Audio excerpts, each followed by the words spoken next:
As sociedades muito evoluíram nos últimos 2 séculos. Contudo, algumas perguntas ainda são feitas, porque não encontraram as respostas adequadas. O Espiritismo, como mensagem eterna do mundo espiritual à humanidade, vem em auxílio aos homens para que as suas indagações possam encontrar as respostas certas. Acaba de começar o programa A Vida em Foco e te convidamos para refletir juntos sobre as questões que a vida propõe.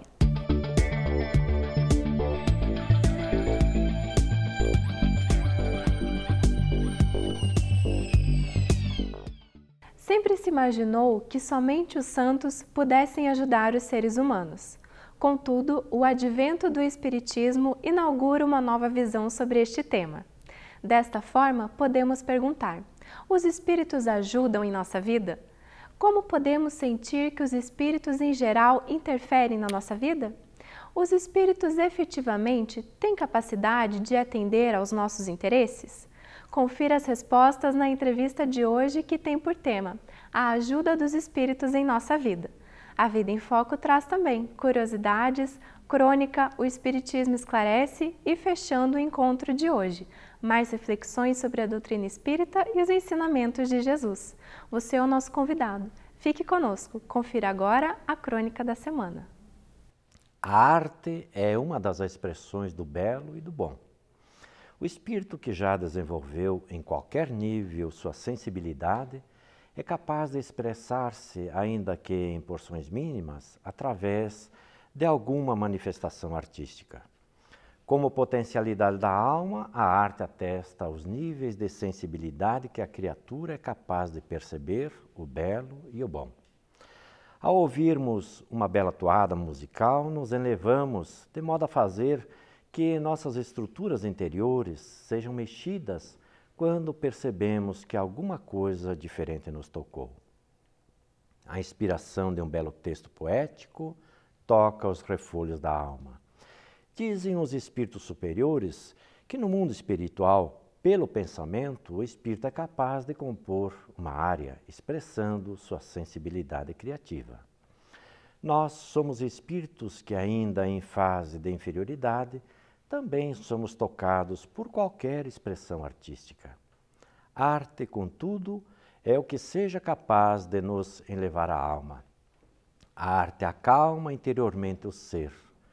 Tudo o que nos excita não caracteriza expressões da arte. Nada obstante, as preferências pessoais, contudo, a arte tem suas características por se constituir estados elevados da alma. Desta forma, nem tudo é arte, nem tudo é o belo e o bom. Observando as cidades, desde as mais singelas até as maiores, vemos casas, muros, fachadas prediais, escolas, monumentos, todos pichados. Ficamos nos perguntando o que representam as pichações, o que elas querem expressar, de que linguagem se servem, que grupos representam, já que suas expressões parecem demarcar territórios tribais? Que direito têm os pichadores de fazer seus registros nas propriedades alheias? E sobre os bens públicos? Que direitos têm em pintar o que não é seu? Onde é o belo nessas expressões incompreensíveis? Como entender que as pichações que trazem prejuízos às pessoas não embelezam a paisagem, não expressam sentimentos enobrecidos, se constituam representações da arte? Quando nos propomos a expressar nossos sentimentos, emoções, construções interiores, elas representam nosso estado da alma. Recordemos Jesus, é o que sai da boca, do interior, que faz mal. Por mais simples seja tua expressão, ainda assim, que represente as tuas melhores possibilidades. Ajudar a natureza nas suas diversas expressões é uma forma de contribuir com o belo e o bom. Conserve e embeleze tanto quanto possível os ambientes onde vives, pois eles são a representação da tua intimidade. O planeta Terra é uma bela expressão da criação divina, no qual estamos tendo a oportunidade de nos educarmos. Esta é a nossa casa espiritual, por agora, mediante empréstimo do Cristo. Portanto, não sujemos o que nos pertence temporariamente, pois chegará um momento em que precisamos devolvê-la igualmente embelezada. Pensemos nisso. A Vida em Foco traz assuntos do cotidiano que são de seu maior interesse e hoje não será diferente. A ajuda dos espíritos em nossa vida é o tema da entrevista. Acompanhe. Olá, amigos. É sempre muito bom estarmos juntos mais uma vez. Hoje contamos com a presença sempre muito festiva de Marcelo Garcia Collin. Marcelo, que é médico de família, companheiro, palestrante espírita. Marcelo, vamos falar da influência ou da ajuda dos espíritos em nossas vidas. E daí? Os espíritos interferem na nossa vida mesmo? Qual é a visão do espiritismo acerca dessa questão? Se a gente pensar na influência que os espíritos desencarnados, né, aqueles que estão, vamos esclarecer, quando a gente está falando dos espíritos sem corpo, Perfeito. E nós espíritos que estamos com o corpo, né? Okay. Então os espíritos encarnados influenciam na nossa vida o tempo todo. Às vezes a gente pensa na influência dos espíritos encarnados só no caso das pessoas que são os chamados médiuns ostensivos, né? Aqueles que veem espíritos, ouvem espíritos ou dão mensagens que os espíritos trazem. Mas os espíritos interferem em vários aspectos do funcionamento da nossa vida comum. Eles interferem diretamente conosco, se aproximando de nós, mas também com o meio ambiente, eles interferem em várias questões. Tem que lembrar que os espíritos encarnados não são muito diferentes de nós que estamos encarnados. Alguns são muito evoluídos e, portanto, são verdadeiros prepostos de Deus no mundo. Assim como encarnados, tem pessoas encarnadas fabulosas e que vêm para mudar o destino da humanidade. Outros estão fazendo essa força do lado de lá. Pois é, porque normalmente, Marcelo, o que nós ouvimos, ou pelo menos sentimos, é de que quando você fala do mundo espiritual interagindo conosco, com o mundo físico, com nós, conosco encarnados, é de que só os espíritos inferiores, né, aqueles espíritos que tentam nos prejudicar. Você está nos dizendo que os espíritos superiores, de ordem superior, também interferem no mundo físico, no mundo corporal, no mundo dos encarnados? Eu acho que a gente fazendo esse paralelo com o que acontece com os encarnados, né? Então tem espíritos encarnados que estão aí para ajudar. Tem espíritos encarnados que estão aí para ver o circo pegar fogo mesmo. Né? Desencarnados também, mesma coisa. Tem aqueles que estão aí para ajudar e estão aqueles que estão aí para perseguir mesmo, para prejudicar, para ver a desordem se instalar. Então, essa interação é contínua e o nosso humor do mundo físico interfere no mundo espiritual, assim como o humor da atmosfera psíquica, que estamos todos nós mergulhados, interfere aqui no nosso mundo físico. É uma via de duas mãos. Sabe? Interessante. Muitas pessoas perguntam, e eu transfiro essa pergunta para você, Marcelo. Como é que fica o livre-arbítrio das pessoas a partir exatamente dessa interação, dessa interferência? Porque você falou muito da interferência, ou seja, dá a entender que há um processo mesmo de condução, né, de uma ação mais efetiva. Como é que fica essa ação e o livre-arbítrio? As pessoas me perguntam isso, né? Dizem, mas se eu não estou vendo, se eu não sou um médium que enxerga, e os espíritos estão ali interagindo comigo, isso não é desleal? Eu não estou vendo que a pessoa está interferindo comigo ali. Bom, sim e não. Porque assim, nós recebemos várias influências na nossa vida todos os dias e não nos damos conta. Do mundo físico mesmo, encarnado. Mensagens que estão aí postas por nós encarnados, nos outdoors, mesmo que a gente não pare para ler, estão interferindo na nossa maneira de nos movimentarmos. Lembranças de eventos que a gente nem recorda conscientemente, mas que sofremos na infância, afetam o nosso comportamento hoje. Então, tem de fato uma série de influências que a gente não se dá conta diretamente e que interferem sobre o nosso comportamento. Tem a ver lá com a sua criação quando era pequeno. Muitos psicólogos observaram corretamente que muitas coisas que acontecem da nossa interação, às vezes dentro do útero das nossas mães, interferem na nossa maneira de nos relacionarmos aqui na sociedade. Então, não é pelo fato de que eu não veja ou não me recorde conscientemente que aquilo não interfere comigo. Agora, nem por isso ela interfere com o meu livre-arbítrio também. Porque duas crianças criadas no mesmo ambiente podem recolher impressões diferentes, levar e tomar decisões diferentes lá na frente. A decisão última está sempre nas mãos do Espírito encarnado. Então as pessoas vão tentar nos induzir a diversas coisas na nossa vida. Os espíritos desencarnados também vão nos sugerir tomar esse ou aquele caminho. Mas a decisão sobre que caminho tomar é sempre nossa. Porque a minha decisão de seguir um conselho é uma decisão que é minha. Tenha vindo do encarnado ou do desencarnado. Então não interfere em nada com o livre-arbítrio, porque a decisão nunca pode ser tomada no meu lugar. No mínimo, eu tenho que delegar a tomada de decisão. Quando eu digo, eu vou fazer o que você me disser. Mas eu que decidiu que vou fazer o que você me disser. Então a tutela da nossa vida está sempre nas nossas mãos. Sempre nas mãos. Não interfere com o nosso livre-arbítrio. Continua sendo pleno o livre-arbítrio. Marcelo, a gente fala dessa interferência. Ela pode ser negativa e pode ser também positiva. Como é que os espíritos podem ajudar na vida das pessoas? Isso eu acho uma coisa muito interessante. Porque algumas pessoas me dizem assim, mas se o espírito quer me ajudar, por que ele não me dá os números da cena de uma vez, da loto? De fato. Né? Me desse o número da loto e pronto, era o melhor jeito que tinha de me ajudar. Porque quando a gente pensa em ajuda do mundo espiritual, o mais das vezes a gente está pensando nas pessoas fazerem o nosso trabalho. Assim é no mundo físico também. Quantas pessoas eu atendo, né, na minha profissão como médico, dizem, mas ninguém me ajuda. E ninguém me ajuda, leia-se, ninguém faz as coisas que eu deveria fazer.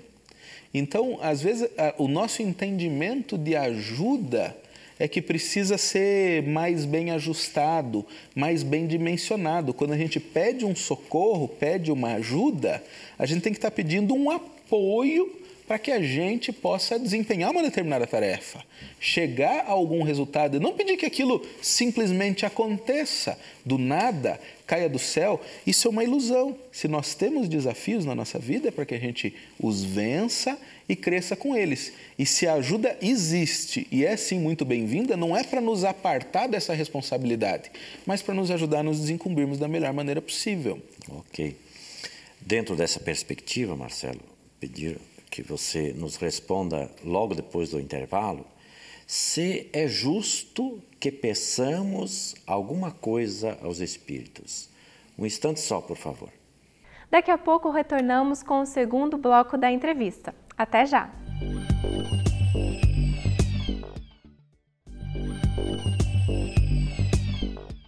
Retornamos com a segunda parte da entrevista de hoje com o tema A ajuda dos espíritos em nossa vida. Confira.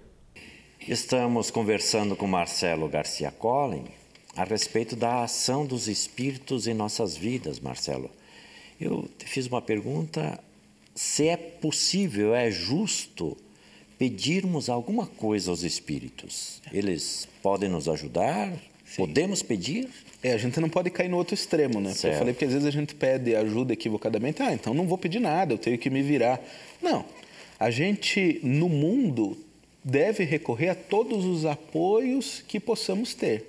Então, de novo, fazendo uma contrapartida com a vida que a gente tem, com a vida material, se eu tenho uma caixa muito pesada para eu carregar, é justo que eu peça para o meu vizinho, para o meu amigo, para o meu conhecido, que me ajude a carregar aquela caixa. O que não parece justo é chamar todos os vizinhos e dizer, pessoal, tem uma caixa aqui, carreguem e tal, e ela precisa entrar por mim, né? Na minha casa. Não. Então, é justo, sim, que a gente peça ajuda aos espíritos. E a providência, aí, ela tem um recado muito sutil para cada um de nós.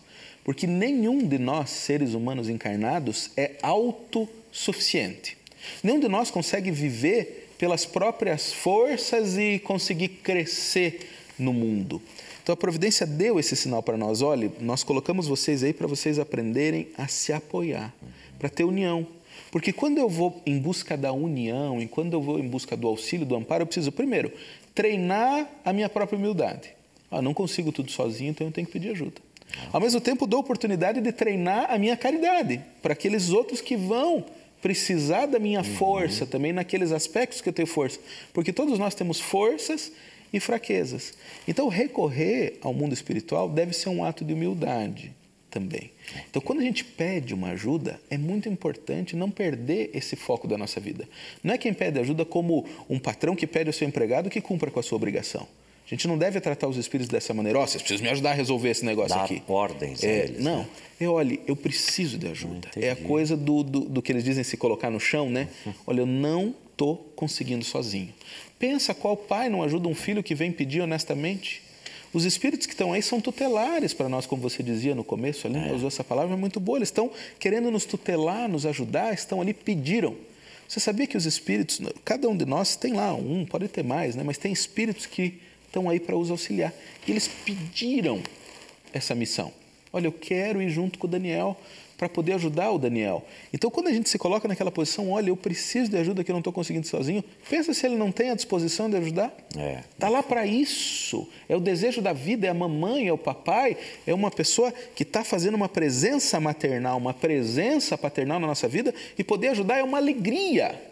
Por isso, algumas pessoas ficam preocupadas, será que os espíritos não se aborrecem, né? Pois é, eu iria te perguntar agora, será que eles não se aborrecem com os nossos pedidos, né, de ajuda, ou qualquer outro pedido? Eles não se sentem mal assim? Se fosse eu me aborrecesse, continuasse pedindo para fazer o trabalho pelo outro, né?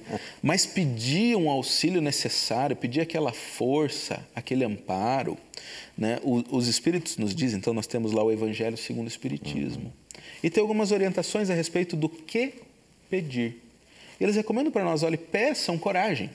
Sabe quando você está aquela insegurança, aquele medo para tomar uma decisão, para dar um passo, que você já entendeu o que é o passo, mas... Todos temos isso. Peça coragem. Eles têm como nos ajudar a ter coragem naquele momento. Peça paciência.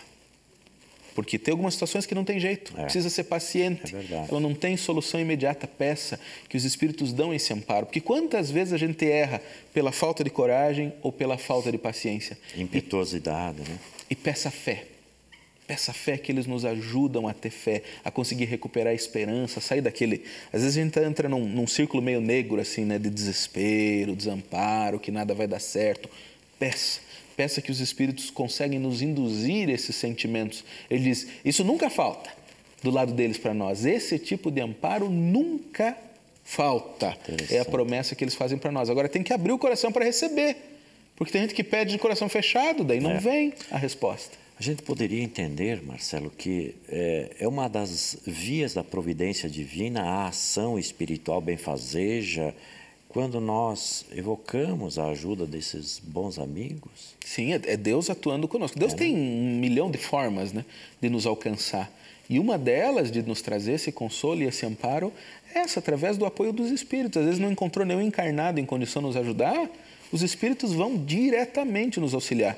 Às vezes quando a gente está acordado, às vezes quando a gente está dormindo, às vezes demora um pouquinho a gente conseguir a sintonia, muito mais por falha nossa do que do outro lado, mas tem que buscar esse apoio, tem que ser inteligente em usar esse amparo dos espíritos. Marcelo, na visão da doutrina espírita, que você é profundo conhecedor, nós podemos dizer que os espíritos têm maior possibilidade de agir em nosso favor no campo da ajuda, né, do que nós, os encarnados, para com os próprios encarnados? São intervenções diferentes. Né? Provavelmente eles podem nos ajudar de maneira que nós não poderíamos nos ajudar uns aos outros. Da mesma maneira que nós podemos nos apoiar, às vezes, de maneiras que eles não conseguiriam nos ajudar. São complementares. E quando se somam, são sempre maiores do que uma ajuda individual. Então, se pensa que os espíritos encarnados têm, sim, muitos recursos que a gente não dispõe aqui. Tem um entendimento, conseguem ler lá na nossa alma as nossas intenções, entender um pouquinho mais ali o nosso caminho dos passos que nós estamos conduzindo na nossa vida, e tem todo o interesse em nos ajudar. Alguns comparam como se eles conseguissem olhar mais de cima, né? E entender melhor para onde a gente está se direcionando. Não é porque exista fatalismo na vida, mas é porque eles têm uma perspectiva diferente que dá para eles uma noção mais precisa das consequências dos nossos atos. E por isso eles podem nos ajudar de maneiras mais sutis. E às vezes o encarnado está muito confuso com as coisas da matéria. Porque quando a gente pede ajuda para o encarnado, ele sempre pensa do ponto de vista de aliviar ou de resolver um problema. E os espíritos podem perceber a pertinência de que a gente persista naquele sofrimento por algum tempo e nos deixar para o nosso bem. Pode ser um auxílio, mas eles vão nos dar força para resistir. Se eles não podem tirar aquele sofrimento, vão nos dar a força para resistir, vão nos dar o amparo, vão nos dar a resignação necessária para passar por essas tarefas, porque o socorro nunca falta. Mesmo quando a dor é necessária, o socorro também existe em nosso favor. Marcelo, como aproveitarmos, nosso tempo está quase finalizando, a ajuda dos espíritos em nossas vidas? Porque às vezes a gente desperdiça, você acabou de dizer isso, né? Eu acho que esse dito, né, que ficou muito marcado, esse dito cristão de ajuda-te e o céu te ajudará, eu acho que é o melhor para entender como é que a gente pode usufruir melhor da ajuda do mundo espiritual. Primeiro, é não ficando parado.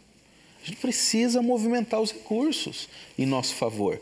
Se a gente está parado esperando uma grande inspiração, uma grande ideia, a gente provavelmente é impermeável a essa ajuda. Então, é no trabalho mesmo, é tentando, é se esforçando, é dando o seu melhor, é buscando o seu limite, que você vai descobrir que o limite às vezes está um pouquinho mais à frente, porque surgem recursos inesperados. Mas eu nem imaginava que podia dar certo e dá certo, porque a providência vai encaixando, os espíritos vão fazendo com que a pessoa certa surja na hora certa. Eu conheço pessoas, por exemplo, que foram numa empreitada de auxiliar uma comunidade carente. Mas a pessoa não tinha condição, entendeu? Material de resolver aquele problema. Mas eles foram, vamos lá fazer o que a gente puder. Vamos rezar com aquelas pessoas, vamos levar o que a gente tem. Mas olha, era toda semana aparecia doação na hora de ir para lá. Hoje tem roupa, hoje tem comida, hoje tem não sei o quê.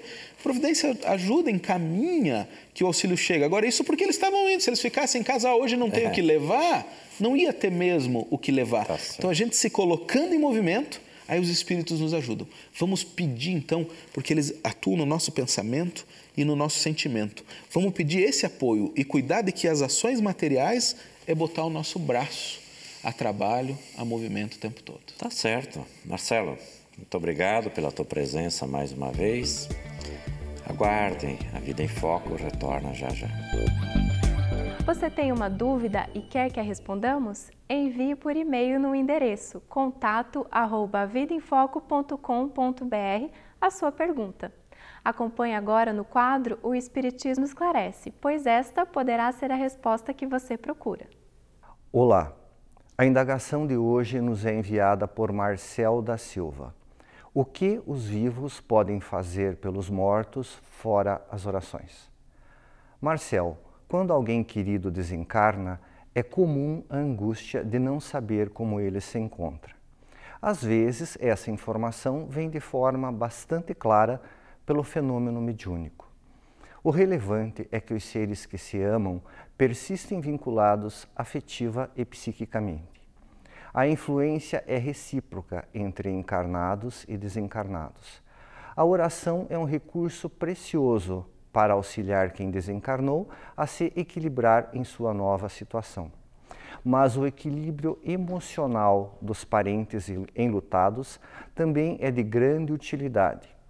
Tal não significa que a saudade não seja sentida e que não se lamente a separação, por vezes entre lágrimas. Mas esse sentimento há de ser permeado pela confiança na bondade divina, que nunca erra e a ninguém desampara. Nossos filhos e amores são, antes de mais nada, filhos de Deus. O choro precisa ser tocado de esperança pelo reencontro futuro. O desespero e a revolta de quem fica costumam prejudicar muito os desencarnados. Eles vivem um momento crítico de sua existência imortal, pois precisam fazer uma ampla revisão de consciência. Pouco a pouco se conscientizam dos projetos que traçaram antes de reencarnar e os comparam com o que efetivamente fizeram. Para isso, precisam da maior cota de paz possível. Como continuam vinculados a quem ficou na Terra, periodicamente se informam de seus atos. Imagine-se a tristeza de uma mãe ao saber que seus filhos se distanciaram, brigam entre si ou adotam conduta indigna ou escandalosa. Uma forma de caridade com quem se foi é viver com dignidade, honrar-lhe a memória, ciente de que continua a acompanhar a vida de quem ficou na matéria. Isso implica aproveitar ao máximo a vida, enchendo-a de belos gestos de bondade. Acompanhe o quadro Aprendendo com Kardec, com a participação de Cosme Massi.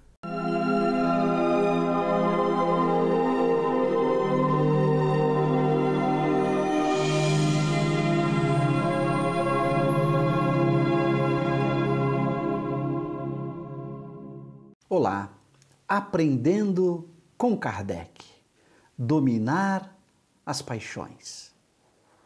Nosso principal objetivo e também nossa grande dificuldade. Como fazer para dominarmos as nossas paixões? Para enfrentar o orgulho, o egoísmo, a mágoa, a inveja, o ciúme, o rancor, o ódio. Como fazer para enfrentarmos esses vícios morais a fim de avançarmos no progresso da alma? Allan Kardec vai indagar aos espíritos em O Livro dos Espíritos.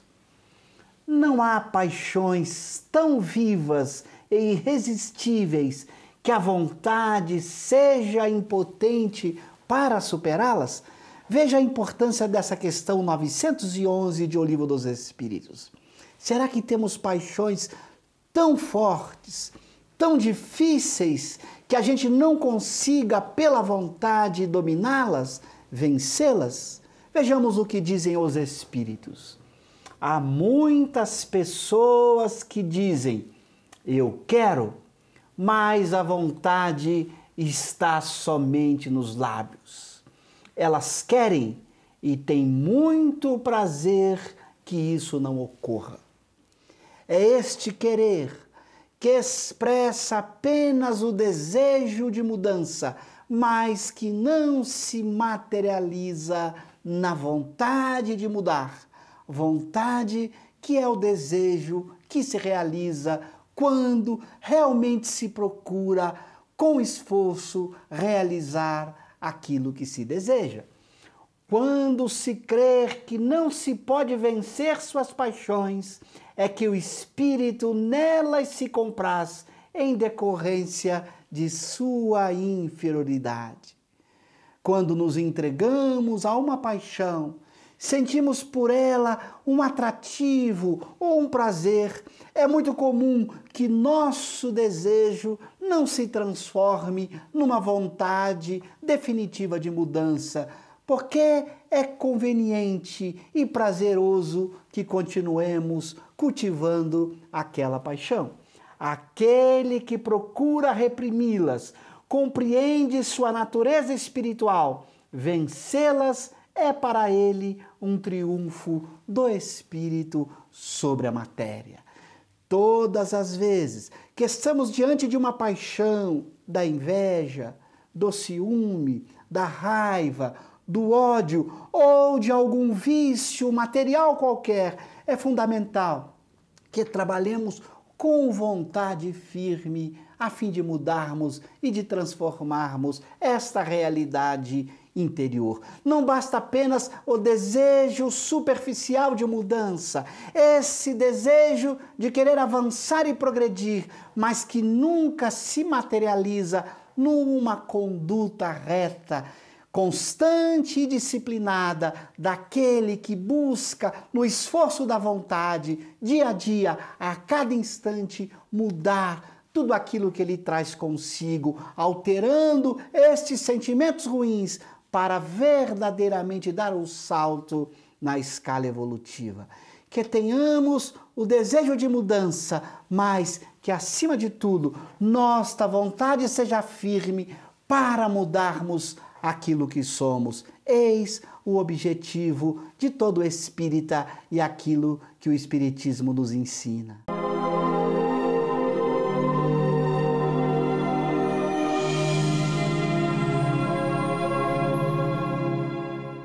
Obrigada pela sua companhia. A Vida em Foco volta na semana que vem com mais novidades.